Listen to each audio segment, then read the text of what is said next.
Hello दोस्तों। Class 12th की physics में आज हम सब लोग परमाणु चैप्टर के 7वें लेक्चर में स्टार्ट करने वाले हैं हाइड्रोजन स्पेक्ट्रम का सबसे लास्ट टॉपिक, और जो कि है उत्सर्जित विकिरण की तरंगदैर्घ्य। अभी तक हम लोगों ने ये देखा कि अगर किसी परमाणु को हम बाहर से ऊर्जा देते हैं तो परमाणु में उपस्थित इलेक्ट्रॉन ऊर्जा को ग्रहण करके उत्तेजित हो जाते हैं, अर्थात मूल अवस्था से उत्तेजित अवस्था में निम्न ऊर्जा स्तर से उच्च ऊर्जा स्तर में पहुंच जाते हैं। लेकिन पहुंचेंगे और वहां पर कितने टाइम रुकेंगे? 10⁻⁻8 सेकंड। तो रुक करके फिर से अपनी कक्षा में वापस आएंगे, और जब वापस आएंगे तो ऊर्जा को उत्सर्जित करेंगे, ऊर्जा का उत्सर्जन करेंगे। जितनी ऊर्जा ली गई है वो ऊर्जा देगी, दिया मतलब वापस उत्सर्जित होगी। किसके रूप में? विद्युत चुंबकीय तरंगों के रूप में। तो जो उत्सर्जित हुई है ऊर्जा या उत्सर्जित तरंग की तरंगदैर्घ्य क्या होगी, और जो अवशोषित हुई है प्रकाश ऊर्जा उसका तरंगदैर्घ्य क्या होगी? तो वही चीज सबसे पहले हम पढ़ेंगे, अवशोषित या उत्सर्जित विकिरण की तरंगदैर्घ्य। किसके द्वारा? इलेक्ट्रॉन या परमाणु द्वारा। ठीक है। तो सबसे पहले हमको तो ये पता है कि 9वीं कक्षा में इलेक्ट्रॉन की ऊर्जा का जो सूत्र होता है Em बराबर माइनस का आर एच सी और ब्रैकेट में Z² अपॉन N²। ठीक। एक और होता है, कौन सा?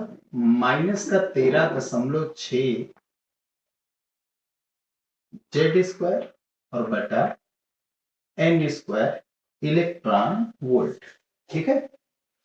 और एक और फार्मूला है लेकिन उसका कोई मतलब नहीं, तो हम यहां से समझते हैं ये हमारा एक नाभिक, ये पहली कक्षा है, n बराबर 1। और ये कौन सी कक्षा है? दूसरी कक्षा, n बराबर 2। और ये कौन सी कक्षा है? n बराबर 3। हम हाइड्रोजन एटम को ही मान करके चलते हैं। तो हाइड्रोजन एटम के लिए इलेक्ट्रॉन यहाँ कहीं है ही। अब ये इलेक्ट्रॉन ऊर्जा जब दी जाएगी तो ये यहां से यहां पहुंच सकता है और यहां से यहां पर भी पहुंच सकता है। ठीक। और अगर वापस आएगा इलेक्ट्रॉन तो कहां को आएगा? वापस जब आएगा इलेक्ट्रॉन तो यहां पर इलेक्ट्रॉन पहुंच चुका है। अब ये इलेक्ट्रॉन पहली कक्षा से ही जा सकता है अगली कक्षा में हाइड्रोजन एटम की, यानी अवशोषण का स्पेक्ट्रम पहली कक्षा से अन्य कक्षाओं में होगा। लेकिन उत्सर्जन का कैसे होगा? यानी कि तीसरी कक्षा का इलेक्ट्रॉन दूसरी में भी आ सकता है और तीसरी कक्षा का इलेक्ट्रॉन पहली कक्षा में भी आ सकता है। तो आने के लिए कितनी ऊर्जा, यहां से यहां तक आने के लिए कितनी ऊर्जा बाहर निकलेगी, यहां से यहां तक आने के लिए कितनी ऊर्जा बाहर निकलेगी, उस ऊर्जा पर तरंगदैर्घ्य का मान कितना होगा, यही चीज करेंगे पढ़ने वाले। ठीक है। तो इन दोनों में इसकी ऊर्जा कितनी है E1, इसकी ऊर्जा कितनी है E2, इसकी ऊर्जा कितनी है E3। ठीक है। तो इलेक्ट्रॉन को ऊर्जा कितनी दी गई है? Delta E। ठीक है। बोहर की परिकल्पना, N2 से कहां पर आ रहा है? ये N1। उच्चतम ऊर्जा स्तर से निम्नतम ऊर्जा स्तर वाली घटाना है। और जो भी अंतर होगा, भाई इलेक्ट्रॉन यहां से यहां तक गया तो इन दोनों कक्षाओं में जो भी ऊर्जा का अंतर है वही ऊर्जा उसको मिली होगी। अब अगर इलेक्ट्रॉन यहां से यहां पर आएगा तो उतनी ही ऊर्जा, बात समझिए, उतनी ही ऊर्जा हमको वापस मिलेगी विद्युत चुंबकीय तरंगों के रूप में जितनी इसमें ऊर्जा का अंतर है। तो अगर N2 और N1, N2 और N1, या फिर N बराबर 2, N बराबर 1, E2 E1 ये भी कह सकते हैं। E2 से E1 में ऊर्जा का कितना अंतर है? E2 minus E1। ठीक। तो N2 से N1 में कितना होगा? En2 माइनस En1 हो जाएगा। तो ये ऊर्जा का अंतर हमको या तो मिलेगा कब? जब इलेक्ट्रॉन वापस आएगा तो उत्सर्जित होगी ऊर्जा, और जब इलेक्ट्रॉन उत्तेजित अवस्था में जाएगा यानी इलेक्ट्रॉन को ऊर्जा दी जाएगी, अवशोषित करेगा वो इलेक्ट्रॉन ऊर्जा को, परमाणु ऊर्जा को अवशोषित करेगा, तो भी डेल्टा ई का मान इतना ही आएगा। ठीक है। तो इस डेल्टा ई पर हमको निकालना क्या है? इस डेल्टा ई पर हमको निकालना है तरंगदैर्घ्य। ठीक। तो वैल्यू डाल देते हैं। En2 यानी अभी n था तो n का स्क्वायर है, n2 है तो n2 का स्क्वायर हो जाए, माइनस का RHC ब्रैकेट में Z² अपॉन N2 है, तो N2 का स्क्वायर, यहाँ पर माइनस, यहाँ पर माइनस, यहाँ का माइनस, प्लस हो जाएगा RHC ब्रैकेट में Z² और बटे वहां N के लिए था तो N², N1 के लिए है तो N1²। अब जो ऊर्जा अवशोषित कर रहा है इलेक्ट्रॉन या उत्सर्जित कर रहा है वो विकिरण की बात कर रहा है, हम विकिरण की बात कर रहे हैं, यानी सूर्य के प्रकाश की बात कर रहे हैं, विद्युत चुंबकीय तरंग की बात कर रहे हैं, ठीक है।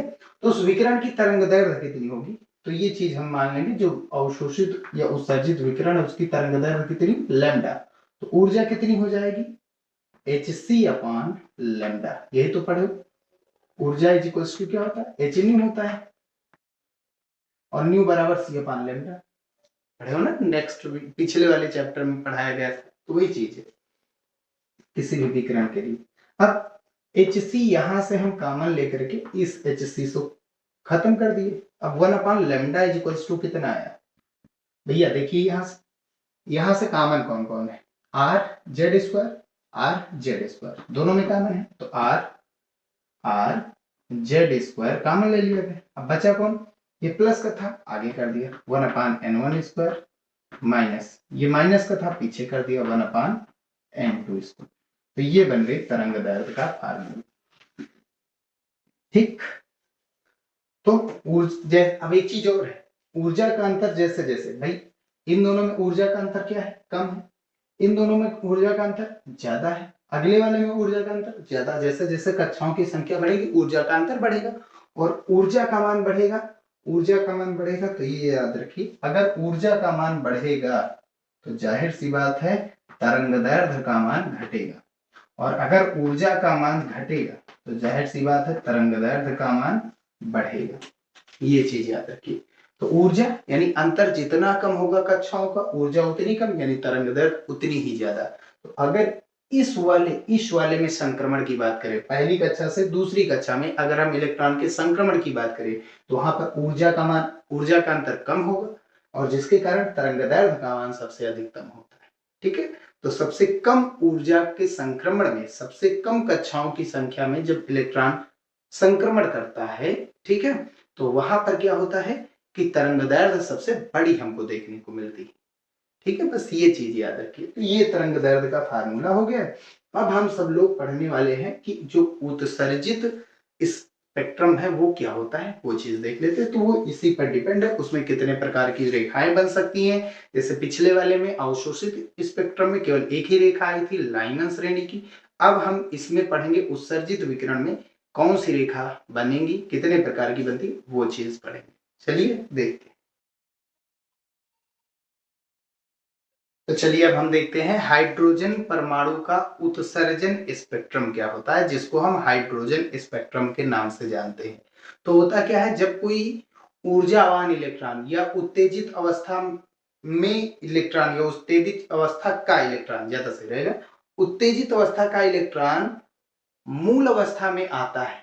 भाई ऊर्जा बाहर से जब मिलती है परमाणु को तो इलेक्ट्रॉन ऊर्जा प्राप्त करके उत्तेजित हो जाते हैं, निम्न ऊर्जा स्तर से उच्च ऊर्जा स्तर में चले जाते हैं, और वहां 10⁻⁸ सेकंड रुक करके इलेक्ट्रॉन पुनः अपनी मूल अवस्था में आने की कोशिश करते हैं। तो बीच में कोई कोई इलेक्ट्रॉन आ जाता है, पूरा जहां से जाता है वहीं पर आ जाता है, और कोई कोई इलेक्ट्रॉन जो है रुक रुक करके आता है।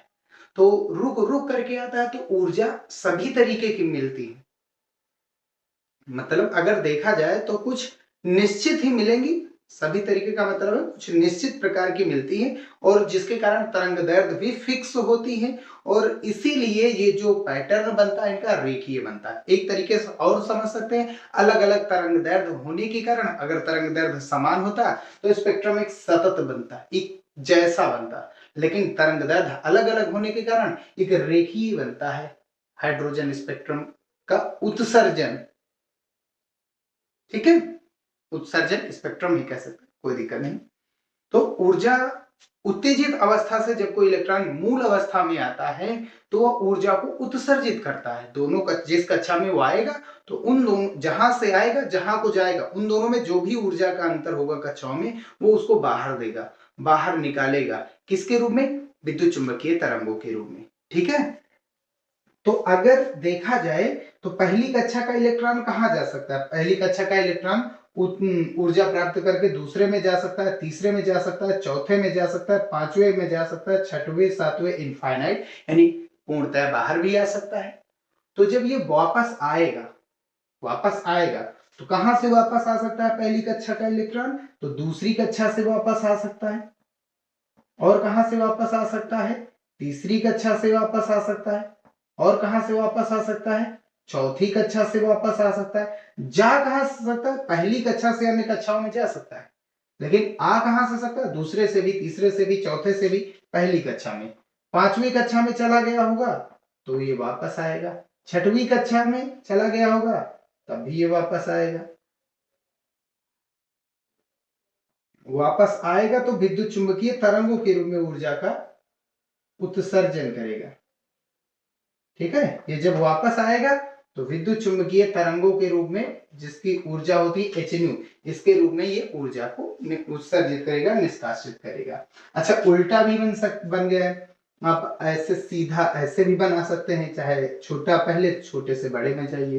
तो ऊर्जा का अंतर जितना कम रहेगा, ये चीज याद रखिए, जितना ऊर्जा का अंतर कम रहेगा तरंगदैर्घ्य उतनी ही ज्यादा रहेगी। तो अगर सबसे बड़ी तरंगदैर्घ्य हमको देखनी होगी ये पहले वाली कक्षा में। अच्छा, एक चीज और है, अगर सभी के जब इलेक्ट्रॉन जो ऊर्जा उत्तेजित अवस्था कौन सी, अगर हम n बराबर 1 को मूल अवस्था मान लें तो इसके ऊपर वाली जितनी भी कक्षा उत्तेजित है, क्योंकि ऊर्जा प्राप्त करके पहली कक्षा का इलेक्ट्रॉन है। पहली कक्षा में हमने मान लिया हाइड्रोजन एटम की पहली कक्षा में वो इलेक्ट्रॉन है। अब ये पहली कक्षा का इलेक्ट्रॉन कहाँ जा सकता है? 2 में जा सकता है, 3 में जा सकता है, 4 में जा सकता है। तो ये जहां हो जा सकता है, ये उत्तेजित अवस्था। जहां पर रहता है इलेक्ट्रॉन वो होती मूल अवस्था। तो ये कहाँ को जा सकता है? 2, 3, 4, 5, 6, 7 डॉट डॉट डॉट। तो ये जब वापस आएगा तो ऊर्जा को देगा विद्युत चुंबकीय तरंग में। तो हर एक तरंग की कुछ ना कुछ तरंगदैर्घ्य होती है। ये जो तरंगदैर्घ्य मिलती है, सबसे बड़ी तरंगदैर्घ्य किसकी होगी? तो सबसे बड़ी तरंगदैर्घ्य जितना ऊर्जा का अंतर कम होगा। भाई यही चीज तो बताया गया था, delta E is equals to En2 minus En1, अभी हमने बताया था। ठीक है, तो डेल्टा ई बराबर होता भी क्या है? hc अपान लैम्डा। तो ऊर्जा का अंतर जितना ज्यादा होगा तरंगदैर्घ्य उतनी छोटी होगी। ऊर्जा का अंतर जितना ही कम होगा तरंगदैर्घ्य उतनी बड़ी होगी। ये चीज तो है, इसमें ऊर्जा का अंतर सबसे कम और बाकी सब में ऊर्जा का अंतर ज्यादा होता है। अच्छा, ऊर्जा का मान कैसे निकाला जाता है? तो ऊर्जा हर एक कक्षाओं की ऊर्जा का जो सूत्र होता है En बराबर -13.6 बटा n स्क्वायर होगा। अब क्योंकि हम यहाँ हाइड्रोजन एटम की बात कर रहे हैं तो जेड का मान 1 हो जाएगा इलेक्ट्रॉन वोल्ट के रूप में। तो अगर पहली कक्षा की निकालनी होगी तो n का मान 1 डालेंगे तो 1 का स्क्वायर 1 ही होता है। तो पहली कक्षा की ऊर्जा कितनी होती है? -13.6 इलेक्ट्रॉन वोल्ट। ये हाइड्रोजन एटम की पहली कक्षा की ऊर्जा है। कितनी? -13.6 इलेक्ट्रॉन वोल्ट। ठीक है, ईवी में होती है, ईवी में मात्रक होता है, ये चीज याद रखिए। अच्छा, दूसरी कक्षा की ऊर्जा कितनी होगी? दूसरी कक्षा की ऊर्जा यानी कि n बराबर 2, 2 का स्क्वायर, n का मान 2 का स्क्वायर, 2 दूनी 4, 4 से डिवाइड कराइए, 4 3 12, 4 चौक 16, 3 दशमलव लगभग ये कितना जाएगा? 3.4 इलेक्ट्रॉन वोल्ट, वो भी किसमें भैया? माइनस के रूप में। ठीक है, अगर 3 मान डालेंगे इनका मान तो 3 तरह की 9, 9 से भाग कराएंगे तो 9 1 9 और 9 4 इधर 9 बचे 45, तो 1.8 माइनस का 1.5, माफ कीजिए, 1.5 इलेक्ट्रॉन वोल्ट। 1.51 भी लिख सकते हैं, कोई दिक्कत नहीं। लेकिन अगर चौथी कक्षा की ऊर्जा लिखनी है तो फिर n का मान 4 डालेंगे, 4 का स्क्वायर 16 होता है और 16 8 128 होता है और बचेगा 8, 16 बचे 80, डिवाइड कराएंगे तो 2 अंक आगे दशमलव चला जाएगा, 0.85 इलेक्ट्रॉन वोल्ट, और वो भी भैया किसमें? माइनस में। ठीक, अगर 5 डालेंगे तो बचा हम 25 से, तो 25 पंचे 125, 11 बचा, 25 चौके 100, तो माइनस का 0.5 माइनस का है 0.54 इलेक्ट्रॉन वोल्ट। ठीक है, ये जैसे जैसे देखो n का मान बढ़ रहा है, ऊर्जा भी क्या हो रही है, कम हो रही है। अच्छा, यहाँ पर ऊर्जा की गैपिंग कितनी है, E1 और E2 के बीच, यानी कि 1 और 2 के बीच, पहली कक्षा और दूसरी कक्षा में। तो घटाइए कितना है, लगभग 10.2 आएगा इलेक्ट्रॉन वोल्ट। इन दोनों में ऊर्जा का अंतर ज्यादा है, इन दोनों में ऊर्जा का अंतर सबसे कम। जिसमें ऊर्जा का अंतर सबसे कम उसकी तरंग दैर्ध्य सबसे ज्यादा। और ऊर्जा का अंतर सबसे ज्यादा किसमें होगा, इनफाइनाइट। इनफाइनाइट की जो ऊर्जा होती है भैया वो कितनी होती है, 0। एन का मान इनफाइनाइट डालेंगे, इनफाइनाइट समथिंग बटा इनफाइनाइट 0 होता है, ठीक है। तो इनफाइनाइट की ऊर्जा सबसे कम 0 होती है, ठीक है। तो सबसे ज्यादा ऊर्जा का अंतर किसका है, पहले से देखो, इसमें इन दोनों में ऊर्जा का अंतर -13.6, इन दोनों में ऊर्जा का अंतर -10.2 इलेक्ट्रॉन वोल्ट, इन दोनों में ऊर्जा का अंतर 1.5 घटाइए भैया 13.5 से भी, तो कितना आएगा, 11 करीब आएगा। तो सबसे कम ऊर्जा का अंतर इसमें है और सबसे ज्यादा इनफाइनाइट में होता है। तो इसीलिए इनफाइनाइट वाली तरंग दैर्ध्य क्या होती है, अधिकतम होती है। जब कोई इलेक्ट्रॉन इनफाइनाइट से आता है, यानी बाहर से परमाणु, एक चीज याद रखिए, इलेक्ट्रॉन परमाणु से जब बाहर जाएगा या परमाणु के जब अंदर आएगा इलेक्ट्रॉन, तो वहां पर सबसे बड़ी तरंग, सबसे छोटी तरंग दैर्ध्य और सबसे ज्यादा ऊर्जा की जरूरत पड़ती है, निकलती भी है, उत्सर्जित और अवशोषित भी की जाती है, ठीक है।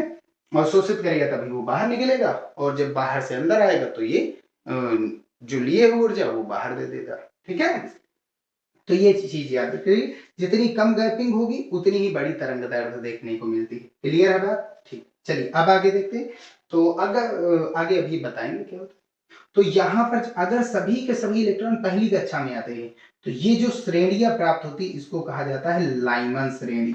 हाँ भैया, पिछले वाले में भी यही बताया गया था, अवशोषण स्पेक्ट्रम में भी यही बताया गया था। जब इलेक्ट्रॉन पहली कक्षा से अन्य कक्षाओं में जाते हैं तब भी लाइमन श्रेणी बनती है। तो क्योंकि हाइड्रोजन एटम था, तो हाइड्रोजन एटम की पहली कक्षा में ही इलेक्ट्रॉन है, तो वही जा सकता अन्य कक्षाओं में। बाकी दूसरी कक्षा का तो इलेक्ट्रॉन जा ही नहीं सकता, क्योंकि उसकी पहली कक्षा में इलेक्ट्रॉन होता, दूसरी में होता नहीं, ठीक।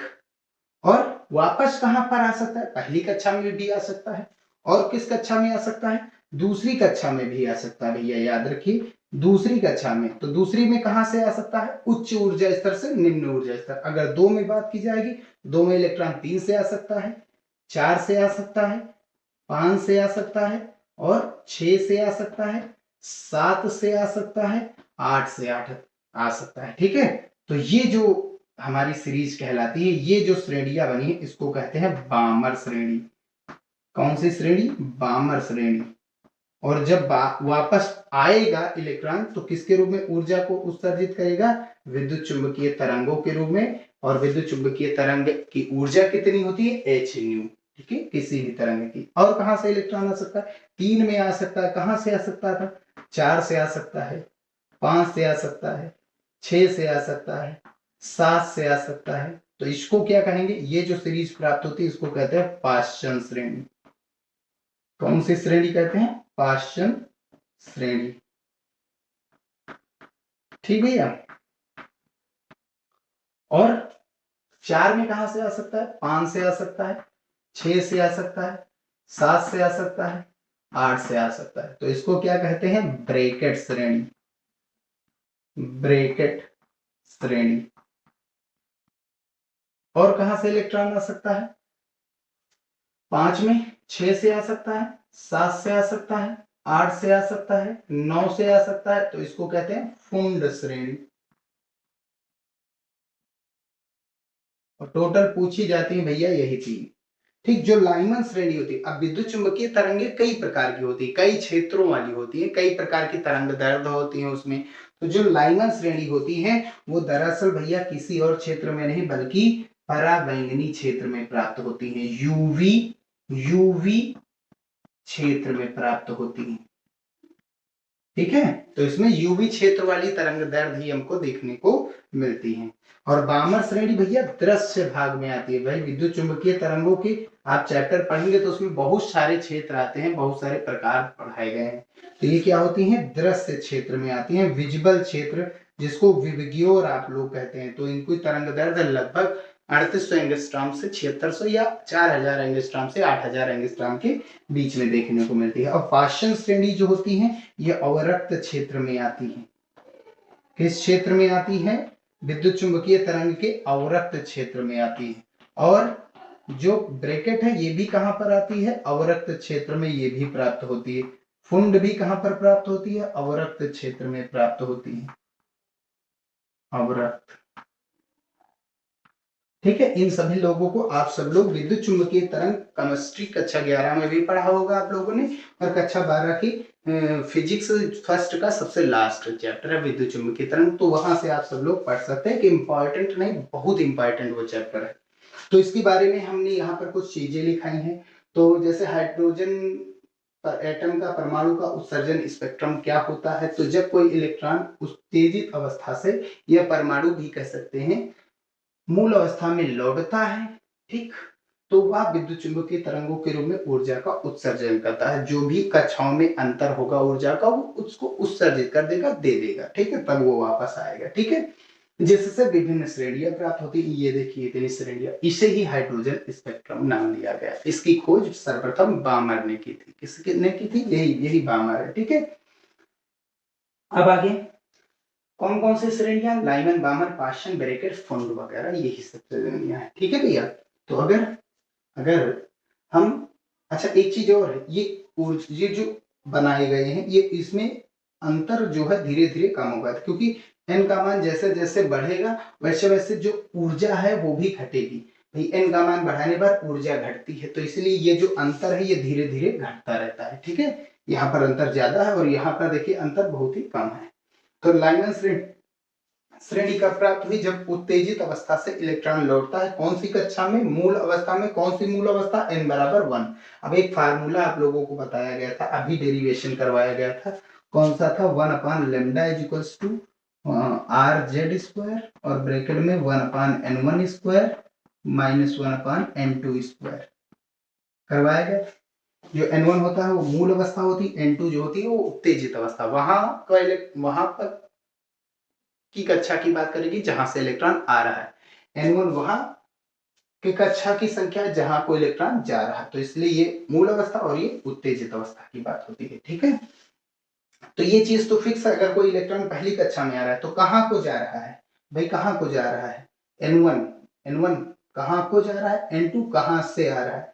तो n1 का मान अगर हम लाइमन श्रेणी के लिए करेंगे तो इलेक्ट्रॉन कहां को जाएगा? पहली कक्षा में, तो n1 का मान फिक्स हो जाता है। n1 कौन सी है? n1 बराबर 1, जो कि मूल अवस्था है। n2 का मान, यानी कि 1 में कहां से इलेक्ट्रॉन आ सकते हैं? 2 से आ सकते हैं, 3 से आ सकते हैं, 4 से आ सकते हैं, 5 से आ सकते हैं, 6। तो n2 का मान क्या हो जाएगा? 2 3 4 5 6 डॉट डॉट डॉट, ये सभी कहलाती है इसकी उत्तेजित अवस्था। अगर हम आवृत्ति की बात करेंगे, विद्युत चुंबकीय तरंग में जो ये आवृत्ति है इसकी बात करेंगे, तो आवृत्ति इक्वल्स टू 1 बाई लैम्डा भी होता है, बराबर क्या होता है? Are Z square, bracket 1 upon n1 minus 1 upon n2 square. तो आर जेड का मान 1 हो जाए। हाइड्रोजन एटम की बात हो रही है, n1 का मान कितना होगा लाइमन श्रेणी के लिए? n1 का मान 1, और n2 का मान कोई भी हो सकता है। अगर बड़ी तरंग दैर्ध्य कह रहा है तो ऊर्जा का अंतर कम, यानी बड़ी तरंग दैर्ध्य कह रहा है, बड़ी तरंग दैर्ध्य कह रहा है, तो इसलिए n2 का मान 2 डालेंगे। अगर छोटी तरंग दैर्ध्य कह रहा है, कभी भी छोटी तरंग दैर्ध्य की बात करेगा, ये लिख लीजिए, किसी के भी अगर छोटी तरंग दैर्ध्य, सबसे छोटी तरंग दैर्ध्य किसी भी श्रेणी की पूछी जाए, तो उसके लिए n2 का मान भैया इनफाइनाइट डालना है। ये चीज न्यूमेरिकल में पूछा जाता है, 5 नंबर से एक आता है, वो भी बामर श्रेणी का आता है। तो कभी भी सबसे छोटी तरंग दैर्ध्य पूछी जाए हाइड्रोजन स्पेक्ट्रम के लिए, किसी भी श्रेणी के लिए, तो n2 का मान हम क्या डालते हैं? इनफाइनाइट डालते हैं, ठीक है। और अगर सबसे बड़ी तरंग दैर्ध्य पूछी जाती है किसी भी श्रेणी के लिए, तो जस्ट उसके ऊपर वाले n2 का मान, जस्ट उसके ऊपर वाली कक्षा होती उसी का मान डालते हैं। जैसे लाइमन के जस्ट ऊपर कौन है? 2 है, वह n2 का मान 2। ये सबसे बड़ी तरंग, सबसे छोटी तरंग दैर्ध्य, n2 का मान कितना डालना? इनफाइनाइट। चलिए अब आगे देखते हैं। तो ये भी लिख देना है यहाँ पर कि ये जो श्रेणियां हैं ये अल्ट्रावायलेट यानी कि परावैंगनी क्षेत्र में प्राप्त होती हैं। अब बामर श्रेणी क्या होती है? बामर श्रेणी में इलेक्ट्रॉन कहाँ को आते हैं? दूसरी कक्षा में। कहाँ से आ सकते हैं? 3 4 5। तो ये चीज तो फिक्स है। n1 का मान कितना होगा बामर श्रेणी के लिए? 2, जो कि मूल अवस्था होती है इसकी, और n2 का मान 3 4 5 6 डॉट डॉट डॉट होता है, ठीक है। न्यू का मान यानी आवृत्ति 1 अपान लैम्डा बराबर आर n1 का मान कितना होगा 2 का स्क्वायर और n2 का मान n2 ही रहेगा। अगर सबसे बड़ी तरंग दैर्ध्य बामर की पूछनी है तो n1 का मान 2 डालना और n2 का मान 3। सबसे बड़ी तरंग दैर्ध्य ये, यानी ऊर्जा का अंतर जितना सबसे कम तरंग दैर्ध्य उतनी सबसे ज्यादा, ऊर्जा का अंतर जितना सबसे ज्यादा तरंग दैर्ध्य उतनी ही कम। तो अगर बामर श्रेणी की सबसे छोटी तरंग दैर्ध्य पूछी जाए तो वो हमेशा कौन सी होती है, n2 का मान हम इनफाइनाइट डालते हैं। एक चीज और है यहाँ पर जो बताना बहुत जरूरी है, इस वाली लाइन को हम कहते हैं H अल्फा, इसको कहते हैं हम लोग H alpha, H alpha, hydrogen alpha. ठीक है, इसको इरेज किए दे रहे हैं, ये चीज आप लोग यहां से लिख सकते हैं।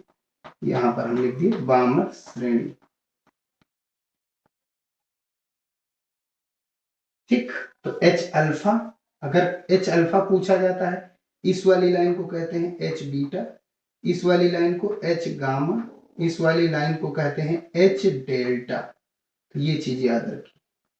तो H अल्फा किसको कहते हैं, H अल्फा। हाँ, सभी में H अल्फा का मतलब ही बामर श्रेणी से ही होता है, क्योंकि बामर ने ही खोज की थी हाइड्रोजन स्पेक्ट्रम की, तो इसीलिए हाइड्रोजन अल्फा बीटा गामा इन्होंने नाम दे दिया था अपनी सीरीज को। ठीक है, विजुअल वाले क्षेत्र में या दृश्य क्षेत्र में, जिनको हम अपनी आंखों से देख सकते हैं, विविग्य और जिसको कहते हैं। ठीक है, तो H अल्फा अगर फाइंड कर रहा है तो n1 का मान 2, n2 का मान 3। अगर H बीटा कह रहा है तो n1 का मान 2, n2 का मान 4। H गामा कह रहा है तो गामा n2 का मान 5 और n1 तो हमारा 2 ही रहेगा। H लेमडा कह रहा है तो n2 का मान कितना डालना पड़ेगा, 6। तो ये चीज न्यूमेरिकल्स में हम आप लोगों को बताएंगे, लेकिन फिर भी ये चीज याद रखना बहुत जरूरी है। ठीक है, बाई चांस याद ना रहे, ना बता पाए तो आप सब लोग पहले से ही जानते रहिए। ठीक है, तो ये चीज हो गई हाइड्रोजन स्पेक्ट्रम की बामर श्रेणी। अब पाश्चन श्रेणी क्या होता है, पाश्चन में कहाँ होता है, इलेक्ट्रॉन कहाँ होता है, तीसरी कक्षा में। तो n1 का मान 3, यानी ये मूल अवस्था, उत्तेजित अवस्था कहाँ से आ सकता है, 4 से आ सकता है, 5 से आ सकता है, 6 से आ सकता है, 7 से आ सकता है। तो ये सभी क्या होती है, इसकी उत्तेजित अवस्था होती है। तो अगर इसके तरंग दैर्ध्य की बात करेंगे तो 1/λ = r ब्रैकेट 1/n1 का स्क्वायर, n1 कितना है 3 का स्क्वायर माइनस 1/n2, ये सारे हो सकते हैं। अगर सबसे बड़ी तरंग दैर्ध्य कहेगा तो फिर क्या करेंगे, 4 डालेंगे। सबसे छोटी तरंग दैर्ध्य कहेगा तो इनफाइनाइट n2 का मान डालते हैं। ठीक है भैया, ये चीज याद रखें। और ऐसे ही किसके लिए आएगा, ब्रैकेट के लिए आप लोग लिख सकते हैं कि ब्रैकेट के लिए n1 का मान कितना 4, n2 का मान 5, 6, 7 डॉट डॉट डॉट। अब इसकी सबसे छोटी तरंग दैर्ध्य ये, n2 का मान कितना डालेंगे 5, और सबसे छोटी तरंग दैर्ध्य ये n2 का मान इनफाइनाइट, सबसे बड़ी तरंग दैर्ध्य n2 का मान 5 लेते हैं।